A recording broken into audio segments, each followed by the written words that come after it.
한국어로 된 덴마크 라디오. 그럼 이어서 양국의 노동 문화에 대해서 잠깐 이야기해보는 시간을 가지면 좋을 것 같아요. 먼저 한국입니다. 두 가지로 압축시켜서 얘기를 해볼게요. 조직 우선, 장시간 노동. 왜 우리의 한국의 노동 문화가 이 두 가지 키워드로 압축되게 됐는지. 네, 먼저 그런 조직적인 목표를 가지고 집단 문화를 중시하는 거는 빨리빨리 문화와 관련이 깊을 것 같습니다. 한국이 한국 전쟁 이후에 아무것도 없는 상황에서 한강의 기적을 통해 경제를 일궈왔잖아요. 그 과정 중에 사실 가장 중요했던 부분이 기업들이 경제를 살려나가는 그게 가장 중요했고, 그것을 위해서 많이 희생한 것들이 있었죠. 그 중에 한 부분이 이렇게 이제 개인의 개성이 약간 무시되면서까지 집단적인 결정들을 내리고 그 문화를 계속 유지해가는 가족과 같은 그런 기업 문화가 형성이 되지 않았나 싶어요. 음, 그게 또 이제 너무 가족 같기 때문에 아무래도 장시간 노동을 할 수밖에 없었고요.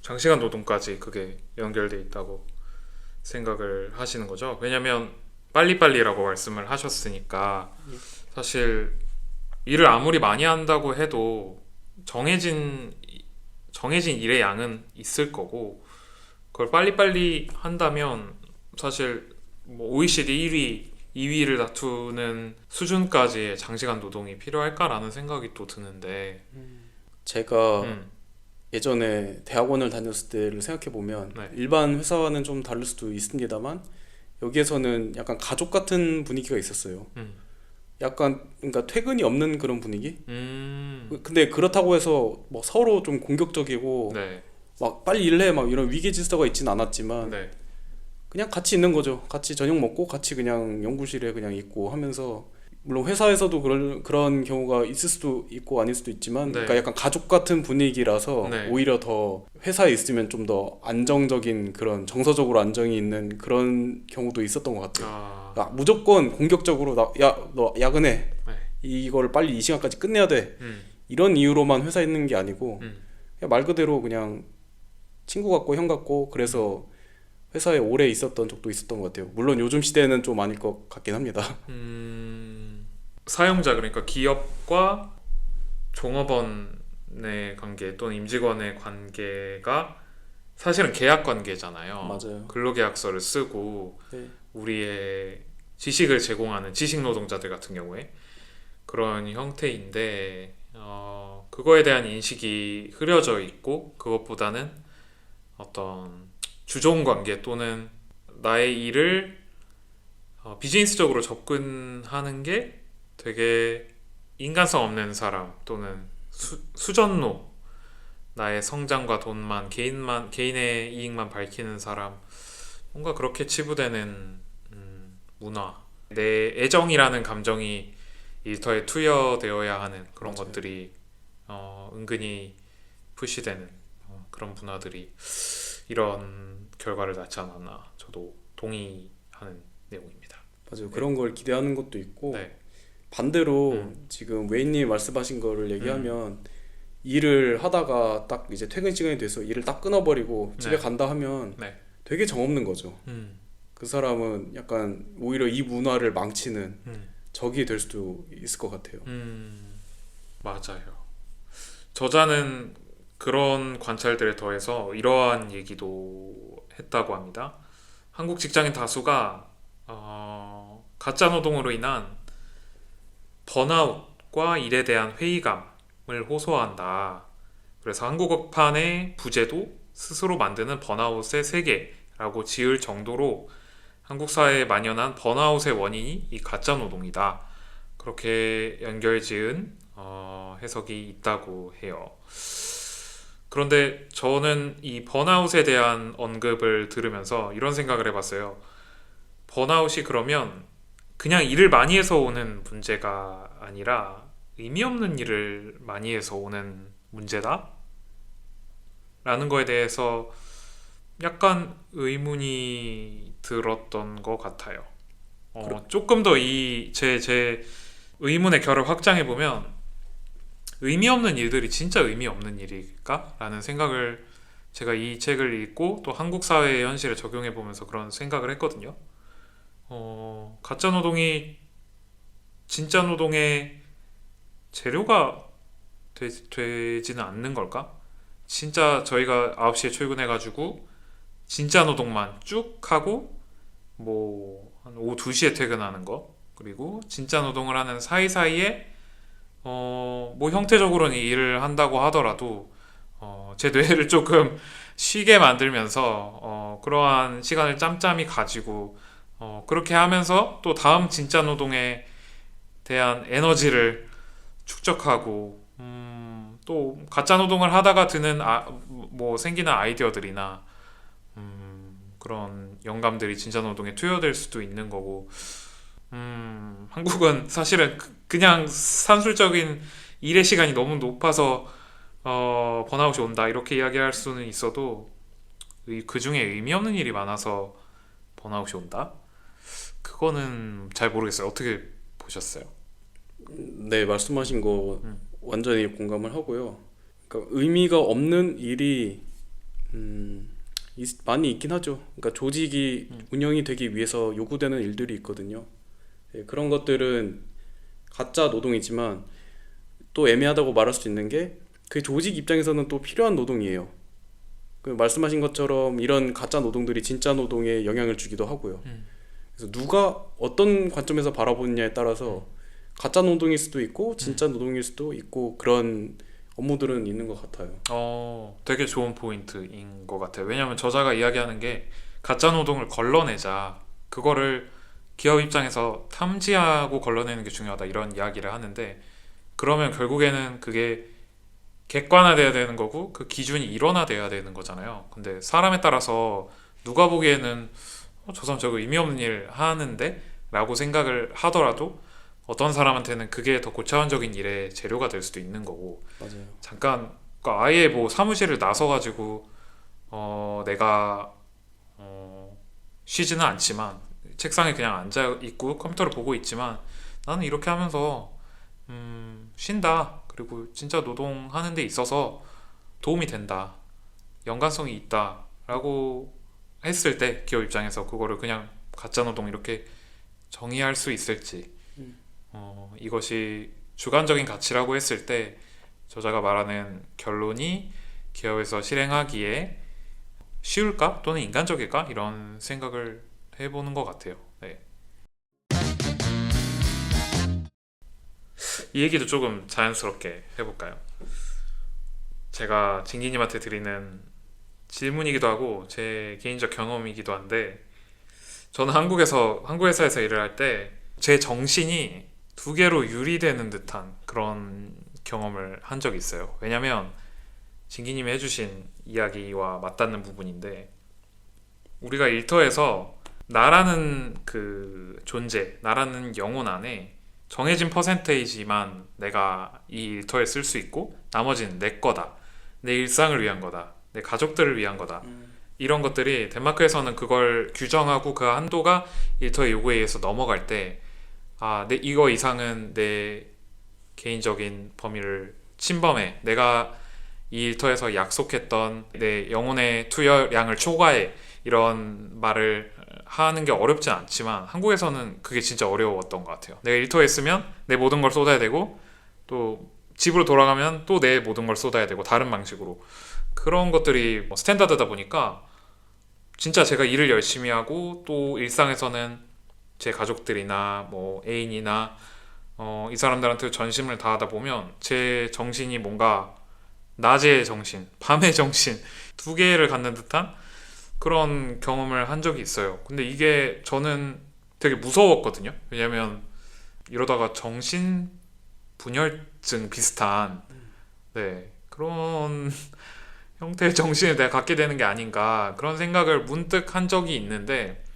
제가 한국의 되게 유행이나 미디어 이런 것들을 보고 참 되게 웃겼던 게 멀티 페르소나 이런 이야기들이 한동안 한국에서 유행이었거든요. 맞아요. 엔잡러 내가 일터에서도 베스트고 에이스고 또 거기를 나오면 뭐 내가 뭐 어떤 취미나 아니면은 또 다른 뭐 회사에 알리지 않고 하는 뭐 사업이나 잡이 또 있는데 그거에서도 정말 내가 그냥 이걸 본업으로 하는 것처럼 좋은 성과를 내고 잘 한다. 이런 것들이 유행으로 이렇게 그리고 뭔가 이렇게 동경하는 삶의 형태로 바라봐지는 것을 보면서 진짜 집단적으로 한국 사람들은 분열된 정신을 갖는 거를 뭔가 숭상하는 수준에까지 온 건 아닌가 하는 생각을 했어요. 그 애플 TV에 SF 드라마인데 세브란스 단절이라는 드라마가 있어요. 미국에서 되게 인기를 많이 끌었고 저도 진짜 재밌게 봤는데 그 드라마의 컨셉이 뭐냐면 그 의도적으로 뇌간 같은 거를 끊어가지고 뇌를 두 개로 만드는 거예요. 자아를 두 개로 만드는 거예요. 근데 그거를 전자적으로 켜고 끌 수가 있어요. 그 왼쪽 오른쪽을 토글할 수가 있는 거예요. 그래서 내 일상의 자아가 있고 일터에서의 자아가 있는 거예요. 근데 그 일터에서의 자아는 당연히 일상에 대한 기억도 없고 완전히 다른 자아를 가지고 있다 보니까 일터가 그냥 내 우주인 거예요. 정말 한국에서 일을 하는 것처럼 가족 같은 회사, 집 같은 회사가 되는 거고 일상에 있는 사람은 그 사람 나름대로 이제 일상이 직장 밖의 일상이 내 모든 것이 되는 상상의 소재를 기반으로 한 드라마인데 네, 오늘 이제 가짜노동 이거 녹음 준비하면서 또 최근에 드라마 내용을 다시 반추해 보면서 진짜 정신이 두 개여야 되나? 한국에서는 덴마크에서는 그 정도는 아닌 것 같다라는 생각을 좀 길게 풀어서 얘기해봤습니다. 어떠세요? 네, 저도 말씀하신 걸 많이 느낀 것 같아요. 한국에 있을 때 여기서 용어를 정신보다는 자아로 바꾸는 게 조금 명확할 것 같아요. 왜냐면 내가 어떻게 인식이 되고 나를 내가 어떻게 인식하고 있는가에 대한 문제로 보이거든요. 근데 이제 웨인님 같은 경우는 굉장히 반응형, 그러니까 사회적으로도 굉장히 그런 상대방이 기대하는 것들에 대해서 굉장히 예민하고 그런 것들을 굉장히 잘 들어주시는 스타일이고, 그러다 보니까 굉장히 그 상대방이 기대하는 거를 잘 캐치를 하시고 그거를 잘 이제 좋게 반응을 해주시는 편이세요. 그래서 만약에 한국에서 이제 웨이님이 외팀장님으로 불리게 된다면 외팀장님으로서의 상대방들이 원하는 그런 어떤 말투, 어떤 뭐 반응 형태, 말하는 양식, 쓰는 용어들이 있을 거란 말이죠. 마찬가지로 이제 같은 사람이지만 이제 뭐 집에서 엄마 아빠를 만났다 하면은 거기에서 이제 아들로서의 뭐 페르소나가 있을 것이고, 그다음 뭐 교회에 가면은 교회에서의 또 다른 페르소나가 있을 것이고, 근데 그게 한국에서는 요구되는 게 되게 명확한 것 같아요. 이런 사회에서 그런 것들이 되게 잘 정리돼 있고, 그거대로 만약 안 하면 야 너는 팀장인데 왜 이런 걸 하냐 이렇게 핀잔을 듣곤 하죠. 그래서 한국 사람으로 살면은 그런 내가 진짜 그런 걸 다 띄어내고 정말 웨인이라는 사람이 어떤 사람인가라고 생각할 수 있는 기회가 그렇게 많지 않은 것 같아요. 근데 요즘 MZ 세대 분들을 보면은 그런 것들을 좀 잘하고 있는 것 같다는 생각이 들거든요. 그렇기 때문에 이렇게 뭐 워라밸도 되게 잘 지키고 네. 예, 그런 형태들이 보이는 게 되게 그런 자아를, 자기만의 온전한 자아를 가지고 있기 때문에 그런 게 가능한 게 아닌가, 그런 생각도 듭니다. 또 지기님 한국의 노동문화 관련해서 준비해 오셨거나 말씀하시고 싶으셨던 거 있으시면. 예, 네. 저는 이제 궁금했던 게 왜 이런, 그러니까 우리가 봤을 때는 비효율적이고 아니면 비합리적인 것들이 있는가를 생각을 많이 해봤어요. 네.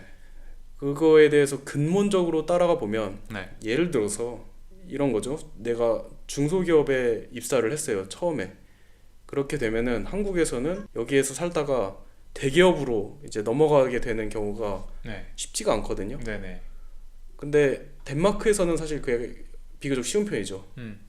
그러니까 기업이랑 상관이 없이, 기업의 규모와 관계없이 내가 어떤 실적을 냈느냐에 따라서, 나의 네. 포트폴리오에 따라서 내가 갈 수 있는 곳이 정해진단 말이에요. 근데 한국의 경우에는 이 사람이 어떤 대학교를 나왔고 어떤 커리어를 시작했고 이런 것들이 이제 평생을 따라가거든요. 그렇게 된 이유가 왜냐 생각을 해봤어요. 그랬을 때 두 가지가 생각이 났는데 첫 번째는 빨리빨리예요. 왜냐면은 덴마크 같은 경우는 사람에 대한 평가를 좀처럼 하지 않습니다. 네. 좀처럼 이제 이 사람이 나보다 뭐 나이가 많은 사람 사실 뭐 그런 거 물어보지도 않아요.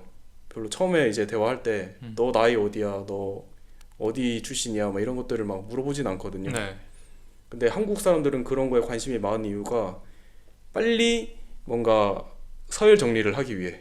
왜냐면 그런 것들이 빨리 정리가 되면은 그 다음에 내가 취해야 되는 행동들이 더 명료해지거든요. 그다음에 이제 두 번째로 볼 수 있는 게 이제 계층적인 사회예요. 덴마크는 비교적으로 굉장히 이제 수평적인 관계를 가지고 있는데 한국은 전통적으로 유교 사회였고 그 안에서도 이제 그 계층들이 되게 뚜렷했죠. 그거를 이제 현대로 넘어와서도 계속 이제 직급 같은 거를 만들어서 계층을 만들었고 그걸 통해서 사람들이 더 안정을 얻어요. 이 사람이 대리다 하면은 나는 이 사람을 대리처럼 대하면 되는 거예요. 나의 직급에 따라서. 네. 그러니까 나는 더 생각을 할 필요가 없는 거죠. 이 사람이 어떤 거냐에 대해서 소셜 스테이트를 바로 딱 알 수 있기 때문에 그렇기 때문에 이런 걸 어떻게 보면 낙인이라고 볼 수 있거든요. 그러니까 안 좋게 보면 낙인이고 좋게 보면은 빠르게 이제 그 사회적인 상태를 인덱싱을 하는 거죠. 이 네. 사람이 어느 상태에 있는지를 빨리 인지를 시켜주는. 네네. 그러니까 그게 사회적으로 굉장히 중요한 것 같다는 생각이 듭니다. 그러니까 모든 일반적인 국민들이 네. 어떤 사람을 대할 때 빨리 이 사람이 어떤 상태에 있는 어떤 계층에 있는 사람인지를 빨리 파악하는 게 굉장히 중요하다. 네. 이게 한국 사회의 되게 중요한 본질 중에 하나인 것 같아요. 오. 되게 좋게 들리는데요. 그렇게 그쵸, 설명하시니까. 그쵸. 예, 그런 걸 통해서 네. 사실 많은 효율성을 얻긴 해요. 네네네. 왜냐면 백그라운드에 대한 어느 정도 이게 그런 걸 얘기 몇 개만 키워드만 몇 개 들어도 뭐 어디 아파트, 어느 동네, 어느 대학 뭐 이런 네. 거 몇 개만 들어도 네. 각이 막 나오거든요. 그렇죠. 근데 덴마크는 사실 그러진 않죠. 덴마크는 그래서 얼마나 효율적으로 사람을 뽑는가 그거는 저는 사실 잘 모르겠어요. 그런 게 또 명확하지 않거든요. 그런 게 이제 좋을 수도 있지만 네. 같이 일하는 동료 입장에서 아니면 상사 입장에서는 네. 또 속이 터질 수도 있는 거죠. 어, 그 비율성으로 인해서. 맞아요. 예. 그걸 해결하기 위해서 이 사람들이 굉장히 신뢰하고 또 한국인 입장에서는 조금 이해하기 어려운 것이 레퍼런스. 그죠? 우리나라에선 맥이라고 하면 될까요? 각종 맥들, 예, 추천서. 인맥, 예, 맞아요. 뭐 항맥, 예, 맞아요. 네, 그런 것들이 민주주의, 정치 투명성 이런 것들이 거의 세계 최고 수준이고 네. 한 나라에서 한국 입장에서 보면 조금 공정하지 않다고 생각될 수도 있는 맞아요. 그러한 것들을 굉장히 자연스럽게 받아들이고 신뢰하고 그런 조금 특이한 문화가 또 효율을 또 찾으려는 그런 노력의 일환에서 비롯된 것이 아닐까. 뭐 작은 사회의 특징일 수도 있지만. 저는 반대로 생각하는 게 네. 한국이 더 특이한 것 같아요. 사실 전 세계적으로 봤을 때는 네. 뭐 미국이나 네. 뭐 다른 나라 다 비슷하거든요. 다 인맥이 엄청 중요하거든요. 네. 뭐 누구를 뽑을 때 다른 사람이 추천해 주는 사람을 뽑는 거를 네. 그런 거를 이제 이게 적폐다 음. 아니면 뭐 이게 나쁜 방법이다 이렇게 전혀 보질 않아요. 한국이 유독 이제 뭐 블라인드 시스템이라든지 이런 것들을 좀 철폐하려는 노력을 많이 해온 것 같고 이게 얼마나 유효한 노력이었는지는 사실 저는 지금 잘 모릅니다만 네. 이게 어쨌든 특수한 케이스로 저는 이제 인식이 되거든요. 근데 그런 블라인드가 여기에 해당되는 가짜 노동이 될 수도 있을 것 같긴 해요. 왜냐면 네. 진짜 중요한 게 네. 왜냐면 업무가 실질적으로 누군가를 뽑을 때 업무까지 딱 상세화되지 않을 수도 있거든요. 그러면 이 사람이 어떤 업무를 잘하는지도 모르는 상태에서 이제 다른 능력을 가지고 그러니까 내가 뽑아야 될 탤런트와 상관없는 탤런트의 기준으로 뽑을 수 있다는 얘기거든요. 그렇기 때문에 그런 경우는 블라인드가 맞지 않겠죠. 대기업의 경우는 그런 경우가 좀 있다고 들었습니다. 그러니까 이제 네, 정규직을 뽑을 때 네. 사실 너무 맥락 없는. 그렇죠. 왜냐면 이제 부서마다 티오가 있을 거 아니에요. 네네네. 근데 이제 티오 어쨌든 정규직은 한 번에 다 뽑아야 되니까 네, 이제 그런 공정한 방식으로 음, 블라인드 채용을 하지만 음. 그 거기에서 뽑았던 기준이 음. 이 모든 부서에 그러니까 각각 부서에 해당되는 그런 요구 사항에 딱 정확하게 부합되지 않는다. 음, 근데 예, 확인해 봐야 됩니다. 이거는 지금은 또 바뀌었을 네. 수도 있죠. 예. 네. 아니요, 물론 그렇게 될 수 있죠. 네. 아니면 많이 네. 뽑아놓고 네. 거기에서 또 예, 맞는 탤런트를 또 뽑아서 이제 음, 보낼 수는 있겠죠. 풀이 많으면. 네, 하나 공무원 조직 같이. 예, 네, 그렇죠. 그렇죠. 맞아요. 또 그래서 마무리하기 위해서 하나 더 잠깐 이야기를 하자면 경쟁의 정도 수준? 또 한국과 덴마크의 이런 특이성의 차이에 영향을 좀 미치지 않을까 하는 생각을 해봐요. 덴마크가 지금 작은 사회지만 만약에 경쟁이 굉장히 치열한 이 질 좋은 일자리의 양이 적고 그것에 대한 수요는 많은 상황이라고 생각한다면 또 여기서 자연스럽게 받아들이는 그런 레퍼런스를 통한 여러 가지 절차들을 뛰어넘고 정말 효율적으로 내가 핵심적으로 봤을 때 이 사람이 잘할 것 같다 라고 그런 또 추천을 받거나 본인이 판단했을 때 그런 것들을 뛰어넘는 것 이런 것들이 허용되기 좀 어려울 수도 있지 않을까. 그 경쟁에서 탈락하는 사람들의 분노랄까요? 그런 네 반작용이 있을 수 있기 때문에 한국은 굉장히 그런 것들이 크죠. 그런 것들이 집단적으로 발현됐을 때 효과, 파급 효과나 사회적 두려움이나 이런 것들도 크기 때문에 그런 것들도 같이 생각해 볼 수 있을 것 같아요. 덴마크에는 음. 경쟁이 없다고 볼 수 있을까요? 없지는 않지만 그 정도의 차이는 수준을 달리한다고 저는 물론 보거든요. 한국의 그것과. 네, 네네. 네, 그래도 네. 덴마크도 음, 전 세계적으로 봤을 때 음, 굉장히 매력적인 장소 중 하나잖아요. 네, 여기도 말씀하신 것처럼 임금도 높고 음, 워라밸도 어느 정도 보장이 되고 네, 예, 업무 근무 환경도 되게 문화도 좋고 네. 근데 그럼에도 불구하고 이 경쟁은 덴마크가 그렇게 높지 않은 이유가 인구 외에 다른 이유가 있을까요? 네, 저는 하나 더 들 수 있을 것 같아요. 네. 이 사람들의 시대 정신이라고 하기는 좀 그렇고 집단적 의식 또는 민족성이라는 단어가 또 차별적일지는 모르겠지만 그런 의식들이 안분지족, 현재에 만족하는 것, 검소해야 하는 것, 튀면 안 되는 것. 아, 내가 이 사회에 정말 표준적인 모든 것에서 중위값을 가진 그런 인간을 추구해야 하는 것, 그걸 향해서 일생을 달려가야 하는 것이 저는 약간 덴마크의 민족성, 덴마크의 집단의식이라고 생각을 했거든요.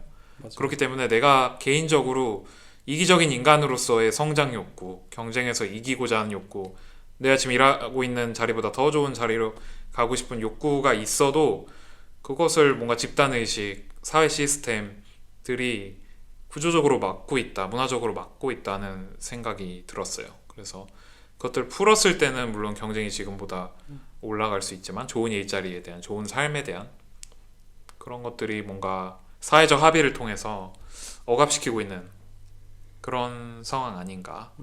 네, 그런 맞아요. 생각을 해봐요. 네, 이 안테의 법칙이라고 하죠. 네네네, 예, 맞아요. 맞아요. 네, 예, 많이 느낍니다. 네. 그래서 그런 것들이 싫으면 이제 외국으로 나가는 덴마크인들도 미국이나 네, 그런 것들로 나가서 본인의 욕구를 채우는 그런 것도 덴마크의 이면, 어두운 이면이라고 볼 수 있을 것 같아요. 솔직히. 네. 가볍게 쉬어가는 의미로 잠깐 얘기해 봅시다. 진기님 직장 분위기는 어떠신가요? 다른 이제 덴마크의 한인분들이나 또는 덴마크인 분들이나 외국인 덴마크에서 일하는 외국인 분들의 일터 분위기와 비교했을 때 어떠세요? 굉장히 수평적이라고 할 수 있죠. 그러니까 말씀하신 얀테의 법칙도 많이 느낄 수 있고요. 네네. 여기에서 일하시는 분들 얘기를 들어보면 업무 환경이 어떤 환경이냐에 따라서 굉장히 그 만족도나 본인이 느끼는 점들이 다르더라고요. 그러니까 예를 들어서 완전 인터내셔널로 예. 같이 일하는 동료들 대부분이 네. 전 세계에서 이제 전 세계 사람들이다. 네. 이제 그런 경우에는 네. 굉장히 더 플랫한 걸로 알고 있고요. 어, 제가 일하는 데는 저 외에는 모두 덴마크인인 상황이거든요. 음, 근데 그런 경우에는 좀 덴마크 문화에 더 많이 맞춰야 되는 그런 것들이 있죠. 혹시 지금 일하시면서 덴마크 문화를 더 많이 느끼시나요? 아니면 인터내셔널 쪽이 더 가깝다고 느끼시나요?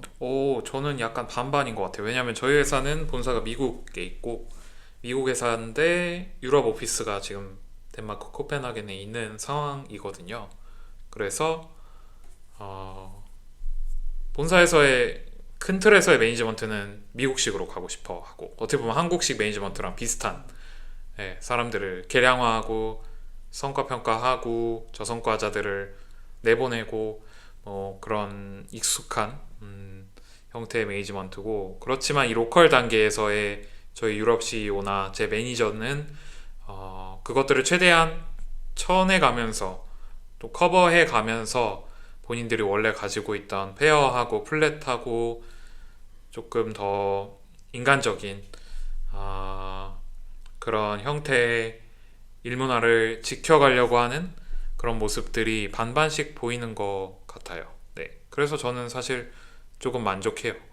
왜냐면 덴마크에서 조금 더 내 일상이 있고 내 자체로서의 자아를 가진 그런 일문화를 통해서 돈을 벌 수 있는 것도 좋지만, 또 한국인 특유의 열심히 일하고 싶고 그걸 통해서 내 능력을 내 개인으로서 인정받고 싶고 그러한 욕망도 사실 없지는 않은데, 그런 것들이 또 매크로한 단위에서의 매니지먼트는 이루어지고 있기 때문에 저는 그러한 점에서는 만족하고 있어요. 사실 완전 덴마크 회사로 제가 나중에 이직을 한다라고 했을 때 불안함, 두려움 이런 것도 사실 조금 없지 않아 있어요. 왜냐하면 제가 완벽한 덴마크 직장의 문화를 경험을 해보지는 못했기 때문에, 이전 회사에서 사실 조금 인터내셔널한 분위기가 있었고, 네, 그렇습니다. 저는 그래서 말씀하신 것처럼 개인적으로 좀 특출하려고 했던 노력을 음, 많이 줄이게 된 것 같아요. 네, 굳이 그렇게까지 해야 되나? 약간 그런 생각도 들고, 음, 그런 노력을 차라리 좀 가족이나 다른 데다가 드리는 게 네, 더 좋지 않나 해서 좀 약간 저는 삶의 결이 좀 바뀐 느낌인 것 음, 같아요. 저도 어느 정도는 바뀌었지만 증인이 말씀하신 대로 제가 덴마크에서 더 오래 일하고 싶다면 그 문화를 체득하기 위해서는 조금 더 제 개인의 그런 욕구들을 일상이나 정말 소중한 곳에 투여할 필요는 있는 것 같아요. 맞아요. 맞아요. 음, 근데 이제 음, 그럼에도 불구하고 저희가 덴마크인이 아니기 때문에 네, 외국인이기 때문에 네, 외국인으로서 이 다른 회사가 음, 저를 활용해야 될 이유는 이제 만들어야 되는 거죠. 그게 우리의 쉽지 않은 과제인데, 맞아요. 예, 그게 참 어려운 것 같습니다. 맞습니다. 사실 덴마크의 고용 유연성이 높잖아요. 해고가 자유죠. 저성과자를 맞아요. 해고하는 것이 자유인 것이 한국의 이제 노동법 체계와 가장 큰 차이점 가운데 하나인데, 저희는 이제 그 고용 유연성이 높은 이유, 그리고 그래도 되는 이유, 덴마크에서는 그거에 해당이 안 되죠, 사실. 그렇죠? 저희는 이곳에서의 굉장히 또 높은 수준의 실업급여 체계, 또 재취업 과정, 낮은 경쟁 이런 것들에서 해당되지 않는 경우가 많아서, 예를 들어서 해고 당했을 경우에 3개월 이내에 다음 포지션을 찾지 못하면 덴마크를 떠나야 되고, 그러한 측면에서 저희들이 지금은 그런 덴마크에서의 라이프 스타일을 즐기고 있지만, 또 외국인으로서 또 논 EU 시티즌으로서 또 각자의 밥그릇은 1인분은 또 챙겨야 되는, 맞아요. 네, 그런 딜레마도 좀 있는 것 같습니다. 그런 불안감이 있죠. 맞아요. 예. 네, 그렇지는 않은 것 같아요. 그러니까 누구를 잘라야 될 때 비덴마크인을 먼저 자르고 그런 것 같지는 않거든요. 저희 회사 같은 경우에는. 그렇긴 하지만 뭐 회사의 결정이나 뭐 구조조정이나 뭐 회사의 영업적 상황이나 이런 것 때문에 내가 갑자기 어느 날 갑자기 잡을 잃었을 때 여기에 익숙해져 있던 이러한 라이브하고 좀 칠하고 네, 내 개인의 어떤 성장을 쫓기보다 조직에 동화되고 이런 것들을 지향하다가 갑자기 신자유주의의 광야의 한복판에 던져졌을 때 그것을 어떻게 연착륙할 수 있을지는 또 저희들에게만 있는 딜레마인 것 같습니다. 맞아요. 네. 한국도 많이 좋아졌어요. 음,